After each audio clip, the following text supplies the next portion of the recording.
اس حیوان انسان کا وجود زمین سے ہے، مٹی سے پیدا کی، مٹی سے، گارے سے، طین لازب سے، چپچکانے والے گارے سے، وہ جس میں کہ بدبو پیدا ہو جائے، یہ ساری باتیں کہی گئی ہیں۔ اور سائنس بھی کہتی ہے مٹی سے پیدا ہوئے، کیسے پیدا ہوا اس میں اختلاف ہے، لیکن یہ کہ ہے مٹی ہماری اوریجن، قرآن بھی کہتا ہے اور سائنس بھی کہتی ہے۔ اور ہمارے وجود کو جب وہ تھک جائے، مزمحل ہو جائے، اس کی انرجی کم ہو جائے، تو اس کے لیے جو غذا ہے، جو تقویت ہے، وہ بھی ساری زمین سے آ رہی ہے۔ آپ نے پھل کھائے، آپ نے گندم کھائی، آپ نے چاول کہاں سے آ رہے ہیں؟ اچھا بکری کا گوشت کھایا تو بکری کا گوشت کس چیز سے بنا ہے؟ اس نے گھاس کھائی ہے، اس نے پتے کھائے ہیں، وہیں سے تو بنا ہے۔ الٹیمیٹ سورس آپ کے وجود حیوانی کے لیے جو آ رہی ہے وہ زمین ہے۔ وجود روحانی کو بھی تقویت کی ضرورت ہے، وہ بھی مزمحل ہوتی ہے، کمزور ہو جاتی ہے، خاص طور پر جبکہ وجود حیوانی کا اس پر غلبہ ہو جائے، تب تو یوں سمجھیے کہ وہ بالکل بے ہوش ہو کر موت کے قریب پہنچ جاتی ہے۔ اس کی تقویت، اس کی غذا وہیں سے آئی ہے جہاں سے روح آئی ہے، وہ کلام ربانی ہے، روح ربانی، نفخت فیہ من روحی من روحی من روحی، میں پھونک دوں اس میں اپنی روح میں سے۔ روح کا تعلق ذات باری تعالیٰ کے ساتھ۔ اسی طرح کلام ربانی کہاں سے آیا ہے؟ اللہ تعالیٰ کے پاس ہے، یہ اس کی تقویت کا ذریعہ ہے۔ اب عام حالات میں کیا ہوتا ہے؟ ہمارا یہ وجود حیوانی چھایا ہوا ہے ہمارے وجود کے اوپر، بیچاری روح جو ہے دبی رہتی ہے، پسی رہتی ہے۔ اگر خدا نے خواستہ ہم گناہ گار بھی ہیں، گناہ پر گناہ کا ارتکاب کر رہے ہیں، تو وہ روح جو ہے وہ قلب کے آئینے شیشے کے اندر ہے۔ فیہا مصباح، المصباح فی زجاجہ، الزجاجہ تو کانہا کوکب دری۔ قلب جو ہے ایک شیشے کے مانند ہے جس کے اندر روح کا چراغ جل رہا ہے۔ اب اگر یہ اوپر جو شیشہ ہے اس پر دھواں آ گیا، لالٹین کی چمنی پر دھواں آ گیا تو روشنی باہر تو نہیں آئے گی۔ اگر انسان گناہ کرتا ہے تو قلب پر رین، زنگ آ جاتا ہے، یا حضور نے فرمایا ایک داغ لگ جاتا ہے، اور گناہ کرتا ہے اور داغ لگتا ہے، اور گناہ کرتا ہے اور داغ، یہاں تک کہ بالآخر پورا قلب سیاہ ہو جاتا ہے۔ اب وہ روح اندر بند ہو گئی، وہ دفن ہو گئی۔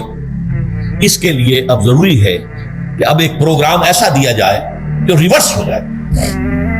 دن میں روزہ رکھواؤ تاکہ وہ جو اینیمل انسٹنکٹس ہے وہ دبے، تو جب یہ وزن جو ہے اس کے اوپر کم ہوگا تو کچھ سائی آف ریلیف سے ملے گا۔ جیسے بے ہوش آدمی پڑا ہے، اسے کوئی ہلکا سا ہوش آ رہا ہے، آپ نے پانی کے کچھ چھینٹے دیے، اس کے بعد آپ نے رات کو کھڑے ہو کر قرآن کے انوار کو اتارا، بارش برس رہی ہے روح انسانی کے اوپر، قلب روحانی، قلب انسانی کے اوپر، جس میں کہ وہ روح جو ہے وہ دفن، وہ زندہ ہوگی اثر نو، ہوش میں آئے گی، اور ہوش میں آئے گی تو دو کام ہوں گے۔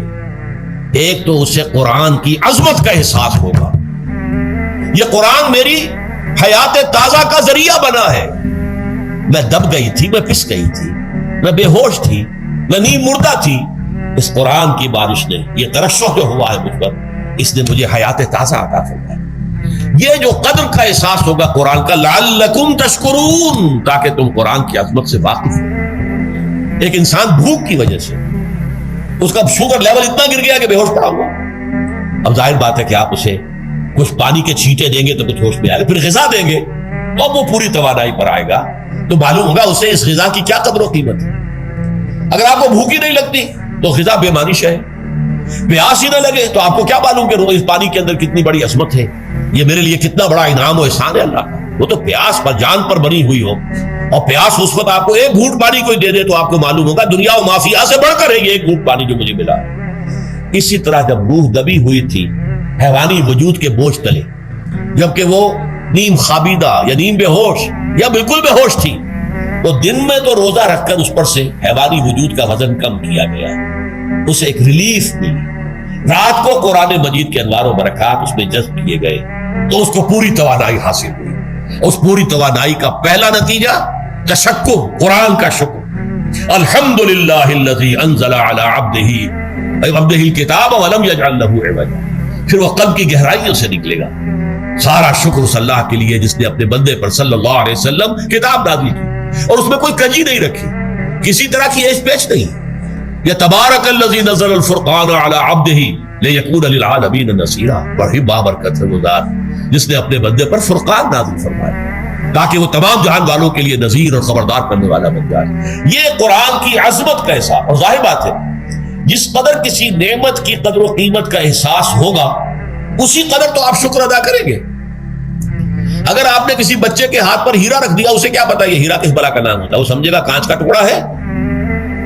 لیکن اگر کوئی واقعتاً کوئی جوہر شناس ہو، جوہری ہو، اس کو آپ ہیرا دیں گے تو اسے معلوم ہے کہ مجھے کیا چیز دی گئی ہے، اس کے اندر جو شکر پیدا ہوگا وہ اس بچے کے اندر تو نہیں پیدا ہو سکتا جسے معلوم ہی نہیں۔ تو قرآن مجید کی اصل عظمت سے انسان واقف کب ہوگا؟ جبکہ اس کے ذریعے سے اس کی روح کو ایک حیات تازہ مل جائے، اور اس طرح وہ پروگرام ریورس ہو جائے جو عام طور پر چل رہا تھا، ساری توجہ اپنے جسم پر، اس کے تقاضوں پر۔ جسم میں تھوڑی سی پھنسی نکل آئی ہے، بھاگ رہے، دوڑ رہے ہیں اس کے علاج کے لیے۔ کوئی اور مرض لاحق ہو گیا، بھاگ رہے ہیں، دوڑ رہے ہیں اس کے علاج کے لیے، بڑی بڑی فیسیں بھی دے رہے ہیں۔ ساری جسم کی پرواہ ہے، روزانہ نہا رہے ہیں اور اچھے سے اچھا صابن لا کر نہا رہے ہیں، وہ جسم کی پرواہ ہے نا، اس کی دیکھ بھال ہے، روح کی طرف توجہ ہی نہیں۔ یہ ہے وہ بات جو کہی گئی ہے سورہ حشر میں، جسے علامہ اقبال نے پھر اپنے فلسفہ خودی کی اساس اور سورس قرار دیا۔ وَلَا تَكُونُوا كَالَّذِينَ نَسُوا اللَّهَ فَأَنسَاهُمْ أَنفُسَهُمْ أُولَٰئِكَ هُمُ الْفَاسِقُونَ۔ دیکھو اے مسلمانوں، ان لوگوں کے مانند نہ ہو جانا جنہوں نے اللہ کو بھلا دیا تو اللہ نے انہیں اپنے آپ سے غافل کر دیا، اور یہی لوگ فاسق و فاجر ہیں۔ یہ سوال پیدا ہوتا ہے کہ انسان اپنے آپ سے کہاں غافل ہوتا ہے؟ کہاں اپنے وجود حیوانی سے غافل ہوتا ہے؟ کیا بھوک لگتی ہے تو وہ ادھر ادھر منہ نہیں مارتا، غذا کو حاصل کرنے کے لیے کوشش نہیں کرتا؟ پیاس لگتی ہے تو کیا پانی یا کوئی اور مشروب تلاش نہیں کرتا؟ کوئی بیماری لاحق ہوتی ہے تو کیا اس کے علاج کی طرف توجہ نہیں کرتا؟ اسے آرام کی حاجت ہوتی ہے تو آرام نہیں لیتا؟ اپنے اس وجود سے تو غافل نہیں۔ کون سے وجود سے غافل ہوا ہے؟ وہ روحانی وجود سے غافل ہے۔ بھول گیا کہ میرے اندر روحانی وجود بھی ہے، اس کا تعلق ذات باری تعالیٰ کے ساتھ۔ اس نے سمجھا کہ میں بس حیوان ہوں، میرا حیوان ہوں، اپنے اس وجود کی اصل حقیقت ہی سے بے خبر، غافل۔ چنانچہ آج کے دور کا سب سے بڑا المیہ کیا ہے؟ ڈارون کے نظریے کے جو اثرات پیدا ہوئے ہماری معاشرت پر، ہماری سوچ پر، ہمارے فکر پر، ہمارے فلسفے پر، ہماری سوشولوجی پر، وہ کیا ہے کہ ہم بھی نرے حیوان ہیں، اللہ اللہ خیر۔ یہ سب سے بڑی محرومی ہے اس دور کی کہ انسان اپنے اصل شرف سے خود ہی مستعفی ہو گیا۔ ہمارا کوئی وجود ہے ہی نہیں، روحانی وغیرہ، روح کسے کہتے ہیں ہم نہیں جانتے، بس یہ جسم ہے۔ ہم اللہ کو نہیں جانتے کون ہے کون نہیں ہے، ہوگا ہم تو اس کائنات کو جانتے ہیں۔ ہم روح سے واقف نہیں، ہم تو اپنے جسم کو واقف۔ آخرت سے ہمیں کچھ پتا نہیں، شاید ہو شاید نہ ہو، کچھ پتا نہیں، لیکن یہ زندگی تو ہے، اسے ہم جانتے ہیں۔ یہ ہے آج کے انسان کا سب سے بڑا المیہ، اور یہ ہے ماس اسکیل کے اوپر ارتداد، ذہنی طور پر مرتد ہو چکے ہیں انسانوں کی عظیم اکثریت مرتد ہو چکی ہے۔ یہ ہے در حقیقت کہ روزہ جو ہے اس پروگرام کو آ کر ریورس کرتا ہے۔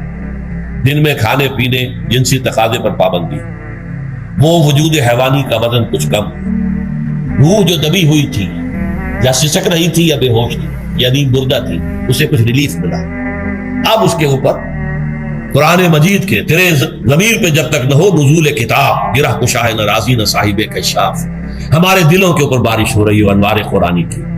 وہ ظاہر بات ہے کہ بغیر سمجھے تو نہیں ہوگی بارش، وہ تو آپ کو سمجھ رہے ہوں گے تو بارش ہوگی، ورنہ تو یہ ہے کہ ٹھیک ہے میں پہلے بھی عرض کر چکا ہوں، آپ کو ثواب تو ملے گا، لیکن یہ ہے کہ وہ اصل مقصد قرآن کی عظمت کا قلب کی گہرائیوں سے اعتراف جو ہے، اور اس پر اللہ کا شکر تو ادا ہوگا، لعلکم تشکرون، جبکہ قرآن مجید جو ہے آپ کے قلب کے اوپر نازل، اس کا مفہوم نازل۔